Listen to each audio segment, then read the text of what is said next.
ఉమ్మడి వరంగల్ జిల్లా వ్యాప్తంగా భారీ వర్షాలు కురుస్తున్నాయి. ఎగువ ప్రాంతంలో భారీగా వర్షాలు పడుతుండటంతో గోదావరి, ప్రాణహిత నదులు ఉధృతంగా ప్రవహిస్తున్నాయి. కాళేశ్వరం వద్ద 9 మీటర్ల ఎత్తున గోదావరి ప్రవహిస్తోంది. మేడిగడ్డ వద్ద 85 గేట్లు తెరిచి 3,85,000 క్యూసెక్కుల నీటిని విడుదల చేస్తున్నారు. మరింత సమాచారం మా ప్రతినిధి శ్రీధర్ అందిస్తారు. ఉమ్మడి వరంగల్ జిల్లా వ్యాప్తంగా ఎడతెరిపి లేకుండా వర్షం కురుస్తున్నది. ముఖ్యంగా ఏజెన్సీ ప్రాంతంలో మాత్రం గ్యాప్ ఇవ్వకుండా భారీ వర్షం నమోదవుతున్నది.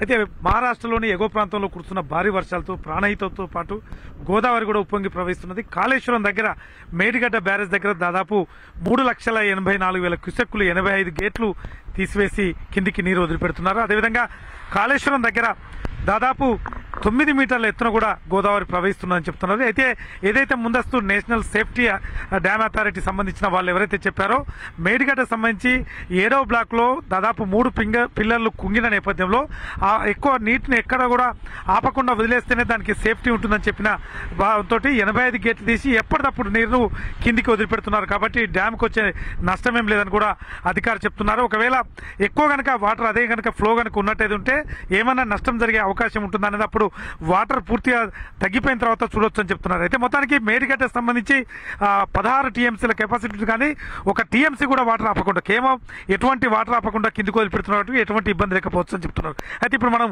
గోదావరి ఏటునారం వద్ద చూస్తున్నాం. ఏటునారం దగ్గర చాలా ఉధృతంగా ప్రవహిస్తున్నది. పైన ఏదైతే కాళేశ్వరం కింది భాగంలో ఉన్న సమ్మక్క బ్యారేజ్ దగ్గర దాదాపు 4,30,000 క్యూసెక్కుల నీరును కూడా కిందికి వదిలిపెడుతున్న పరిస్థితి ఉన్నది. ఈ నేపథ్యంలో కింది ప్రాంతంలో ఏదైతే గోదావరి పరివాహక ప్రాంతమైన లోతట్టు ప్రాంతాల్లో ప్రజలు అలర్ట్ గా ఉండాలి, వాళ్లను పునరావాస కేంద్రాలు తరించే విధంగా ఉండాలని చెప్పేసి కొద్దిసేపటి క్రితమే ములుగు కలెక్టర్ కూడా చుట్టుపక్కల ప్రాంతాల్లో తిరుగుతూ ఆ అధికారులను ఆదేశిస్తున్నారు. ఎట్టి పరిస్థితుల్లో కూడా అవసరమైతే తప్ప ఏజెన్సీ ప్రాంత ప్రజలు బయటికి రావద్దని కూడా చెప్తారు. మిగతా ప్రాంతాల్లో కూడా ఎక్కడ కూడా అలర్ట్ గా కనిపిస్తున్నారు అధికారులు.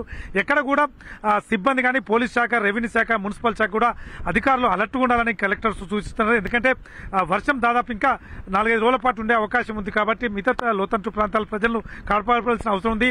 పునరావాస కేంద్రాలు కూడా ఎప్పటికప్పుడు అలర్ట్ గా ఉంచాలని చెప్పేసి అధికారులు సూచిస్తున్నారు. వినోద్ అమర్తో శ్రీధర్ రెడ్డి, సాక్షి టీవీ, ఏటునారం, గోదావరి, వరంగల్.